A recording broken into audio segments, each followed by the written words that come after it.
你好，歡迎大家返嚟我嘅頻道烽火台收音機。咁喺節目開始之前呢，請大家撳一撳個訂閱掣啦，同埋撳埋隔籬個鐘仔，咁就唔會錯失我每一條嘅影片噶啦。咁如果我介紹嘅馬匹或者我分析嘅馬匹對你揀馬或者對你贏馬嗰度有啲幫助嘅話，唔好吝嗇你嘅讚好，撳一撳個讚好掣，再將條片分享出去，等多啲朋友可以接觸到我呢條頻道。有你哋嘅支持咧，係我拍片落去嘅動力嚟嘅。咁好啦，咁啱啱晏晝就跑完一啲外國賽事啦。咁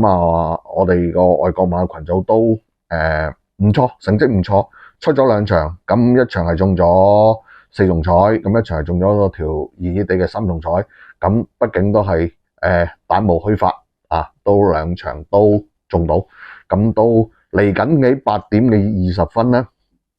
亦都會有一啲賽事啦，咁所以咧趁呢個空檔咧就同大家講咗聽日星期日嘅賽事先嚇。聽日啦11場嘅賽事啦，沙田賽事頭場開跑時間係12點45分，12點45分。咁好啦，事不宜遲，同大家講翻啲馬仔先啦嚇。咁今次咧想同大家首先要講嘅馬咧係第八場。咁我自己第一隻會講嘅馬咧，我會講隻2號馬嘅一生好彩先。咁佢上場啦483場次嚇，四術系列。咁嗰場咧，我認為咧1800米就可以抹咗佢噶啦。咁佢1800米仲要擺咗喺前邊，我認為咧絕對係違反咗馬性噶啦。同埋隻馬呢個都唔係佢嘅，簡單啲講，佢都唔係呢個路程嘅馬嚟嘅，呢隻馬以我睇，佢應該係最好咧，就係中短距離嘅馬啦，1200至1600係佢嘅最好嘅射程範圍。你睇下佢今季贏咗4場馬，4班嗰2場1400大後上衝上嚟贏得好篤定嘅。去到050嗰場喺4班贏隻火悟空。喺後邊一衝上嚟，贏到你隻火悟空，即係贏咗你一個馬位啊！贏得係完全係冇得跑噶，贏到你火悟空完全冇得跑噶。到佢去到3班去真情1600嗰場403嗰場你可以睇下佢都係留到最後衝上嚟，喺外檔一衝上嚟贏你隻紫荊傳靈。我自己認為咧都係贏得好篤定嘅嗰場馬，贏你隻紫荊傳靈、天然數字、安都嗰啲。贏到你哋都係完全係唔夠佢跑嘅。去到443場次啦，可能啦換咗個新手啦奧爾文。咁嗰場嚟講咧，最後300米佢俾啲馬阻完之後，呢個傻仔咧佢仲要將隻馬拎入去入邊，捐入去入邊衝上嚟翻嚟都可以跑過第4。呢隻馬一定係喺外邊衝，即係衝上嚟係最好嘅。呢個跑法係最啱佢嘅。咁嗰場馬贏馬嘅紫荊盛世啦、靈燈啦、安都啦，喺嗰場馬之後呢啲馬咧都可以相繼贏到馬啦。咁我哋可以定性為呢一場係一個幾好嘅賽事指標咯。所以呢場馬我認為咧對手唔係話十分多，今場佢嘅實際負磅咧都係131磅嘅啫。咁我覺得咧呢隻會係一隻幾好機會嘅馬嚟咁所以我首先會揀咗呢隻先啦。咁跟住再講啦，就應該係隻極上沙龍啦。出3場贏3場上次插班贏嗰場1400，119磅馬王飛咁樣16蚊贏馬，贏到隻確好勁，完全又係冇得跑嘅，贏佢2個幾馬位，前快後快。基本上全程嘅段速都係自己做出嚟嘅。今場當然佢哋都係有佢嘅好處嘅。佢嘅好處係咩咧？擺咗喺前邊走今場擺喺前邊走嘅馬，我相信唔會係十分多。佢今次雖然係排呢個11檔，但係我認為佢咧都係會埋到爛嘅，但係相當於上場嚟講佢加咗19磅，呢個咧無可否認係一個缺點嚟嘅。所以令我唔夠膽去將佢行先，但係第二隻要揀嘅馬咧，絕對一定係呢隻質素好高嘅極上沙龍，唔好話好高啦，都係質素幾高嘅極上沙龍啊！即係加上佢嘅跑法始終都係有着數嘅，係嘛？你放喺前邊，係嘛？咁好啦，去到第三隻要揀嘅咧，我就會揀翻隻上場跑得近咗嘅，跑得近咗嘅加州熱朗。加州熱朗呢隻馬喺282嗰場282場次同埋343場次咧，都係跑得十分之唔錯嘅，十分之唔錯嘅，尤其是係282嗰場佢後上嚟輸俾你隻超勁赤兔，而追過咗隻做好自己，翻嚟輸個短頭俾隻超勁赤兔，OK 啦，去到上場輸俾隻時時歡聲綠野飛馳，而同隻新力好影相爭到個第3，但係嗰場衝上嚟嘅馬嚟講咧，佢都係一隻衝得十分之唔錯啦，衝得唔錯嘅馬嚟嘅。今次佢咧唔使蝕咁多今次佢排翻嘅一檔，可以跟翻喺中前置嘅位置翻上嚟衝，睇下衝成點啦。贏嚟講咧，我就會覺得係難噶啦，對住嗰兩隻嚟講，佢即係佢贏面就係偏低噶啦。但係配角嚟講，應該要諗埋佢嘅，我自己認為。所以第三隻我會加埋呢隻加州熱朗咯。咁去到第四隻啦，咁我會揀翻咧上次同隻加州熱朗影相嘅新力好新力好上場就縮咗喺入邊啦，有啲阻滯之下咧，衝得唔係好順，而翻嚟跑到個第4再睇翻佢喺404場次都係跑沙田1400嘅，佢輸俾隻綠野飛馳偉金主，贏到隻靈燈咁顯示佢呢個班數嚟講咧，佢係有呢個跑入位置嘅實力同埋機會嘅，所以我第四隻會要埋呢隻新力好咯所以第8場阿準嘅心水提供係2號馬嘅一身好彩啦，1號馬嘅極上沙龍，11號馬嘅加州熱朗，同埋10號馬嘅新力好。咁好啦，咁講完第8場之後咧，第2場要同大家講嘅賽事咧係第9場。第9場，我自己首先會講嘅馬咧都係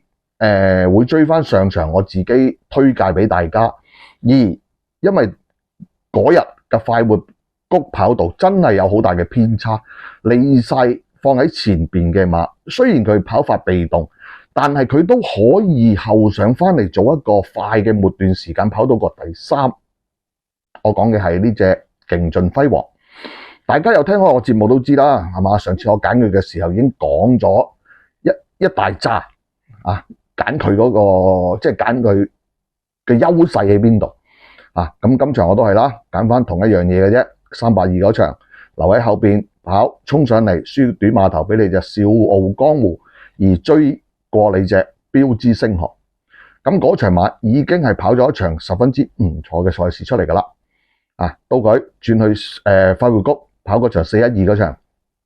沿途外碟4-5碟咁樣衝上嚟，輸條頸俾你隻美麗第一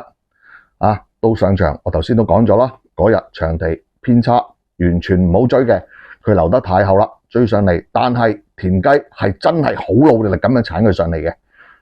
講真，嗰場馬如果俾潘頓，佢個第3一定冇咗，係田雞幫佢攞到呢個第3嘅跑到第3輸俾隻翠紅勇敢巨星，我認為咧係輸咗個場地，而唔係輸咗隻馬嘅啫即係場地偏差，係輸咗個場地偏差嘅啫。今場佢翻嚟沙田啦，排個一檔，唔會蝕得咁多之下，加上今場馬會有步速㗎，維港智能會快，天天同樂都會快，時時歡欣會快，愛馬線都會快。咁對呢啲後上馬嚟講咧就有利嘅，加上隻馬我自己認為啦，都幾場都想交代而交代唔到，我覺得佢應該都係希望盡快去交代啦。所以第一隻我會揀翻呢隻勁盡輝煌先，咁跟住再揀嘅馬咧，我就會揀翻呢隻標之星河啦。標之星河嚟到呢個班，好似大家嘅感覺可能覺得佢都係咁上下咯噃，搏嚟搏去都出唔到頭咁樣。但係呢隻馬始終1200對佢嚟講咧係好啱跑嘅。我認為潘頓對上嗰兩場跑埋啲33、44咁樣，我自己認為佢都唔算係跑得十分好嘅，唔算係跑得十分好，至少嚟講可以話未跑晒隻馬出嚟啦。咁今場馬拉咗去快活谷試咗個閘噶啦，我自己咧覺得佢咧將嗰個競賽意欲咧都推高咗少少噶啦，咁亦都喺嗰個閘嚟講表現得試得唔錯。今次咧排翻個二檔改為用呢個布文執韁，咁希望會跑好少少啦，至少嚟講比潘頓跑好少少啦。好啦，咁跟住再講咧馬咧就會係隻呢隻就真係好高質，而傷咗韌帶同搞埋長沙嘅笨淡將軍啦。賽績唔使講，一定係好噶啦。今季贏2場3班都贏得好篤定嘅，贏得好篤勁，行過咁樣贏嘅啫，贏到你隻晒欄完全冇得跑。晒欄而家去到咩班數，大家都唔使我講啦，係嘛？咁近日咧見翻佢嘅試閘嚟講咧，喺我嘅角度嚟講，隻馬養得翻嘅，所以冇理由唔揀嘅呢隻馬。就算你擔心佢嘅健康問題，我認為點都係要撚住佢啦。但係而家睇佢嘅賠率嚟講，就啲朋友對佢都頗為有信心，就唔係撚住咁簡單噶啦。但係我自己認為嚟講，呢啲始終有咁多傷病嘅馬，當然佢嘅鬥志係唔需要懷疑嘅。但係嚟講就係話，如果太熱嘅時候咧，大家都要諗一諗噶。但係拖呢啲馬係必須要拖噶啦。呢啲馬如果佢唔係健康有問題嘅話，